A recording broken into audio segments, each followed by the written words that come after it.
Hello বন্ধুরা, আজকে আমি একটা ছোট্ট ইনফরমেশন তোমাদের সঙ্গে শেয়ার করতে চাই।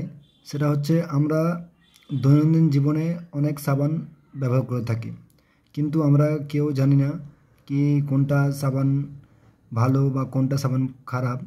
তো তোমরা যখন সাবান কোনো দোকান থেকে বা কোনো জায়গা থেকে নিবা, তো সাবানের মধ্যে তুমি দেখবা প্যাকেটের গায়ে একটা গোপন কোড থাকে, সেটা হচ্ছে TFM, যাকে বলা হয় টোটাল ফ্যাটি ম্যাটার। তো তুমি কোনো সাবান কেনার সময় সেই TFM এর মান কত পার্সেন্টেজ আছে সেই হিসেবে কিন্তু সাবানের মান নির্ধারণ করা যায়। প্রথম হচ্ছে, TFM এর মান যদি 76% বা তার বেশি থাকে, তাহলে সেই সাবানের মান কিন্তু খুবই ভালো। আবার TFM এর মান যদি 70% বা তার বেশি থাকে, তাহলে সেটা হচ্ছে গ্রেড টু এর সাবান, গ্রেড টুতে রাখা হয়। আর TFM এর মান যদি 60% বা তার বেশি থাকে, সেটা গ্রেড 3 এর সাবান। আবার TFM এর মান যদি 60% বা তার কম থাকে, সেটা হচ্ছে সবথেকে পশু বা জীবাণুনাশক, যে পশু ধোয়ার সাবান বা লন্ড্রির সাবান বলে মনে করা হয়। এবার তোমরা এই TFM সাবানের পিছনে লেখা থাকবে TFM কত পার্সেন্টেজ, সেই অনুযায়ী তোমরা কিন্তু সাবান ব্যবহার করবা, কোনটা ভালো বা কোনটা খারাপ।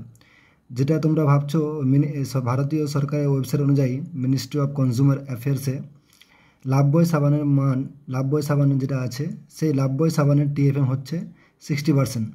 তো যেটাকে আমরা ভালো সাবান বা সাবান মনে করি, সেটা কিন্তু আসলে কার্বলিক সোপ, যেটা তোমার পশু বা জীবাণুনাশকের জন্য উপযোগী।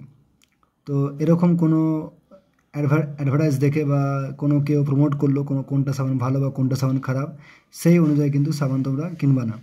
সাবানের মধ্যে যে TFM গোপন কোড থাকে, সেই হিসাবে সাবানের মান কিন্তু নির্ধারণ করা যায়। তো তোমরা সবসময় TFM কত পার্সেন্টেজ আছে সেই সাবানের প্যাকেটে লেখা থাকে, সেই হিসেবে কিন্তু সাবান বুঝতে পারবা কোনটার মান ভালো কোনটার মান খারাপ। তো যদি তোমাদের ইনফরমেশনটা যদি ভালো লেগে থাকে, তো লাইক করো, শেয়ার করো, সাবস্ক্রাইব করো। ধন্যবাদ।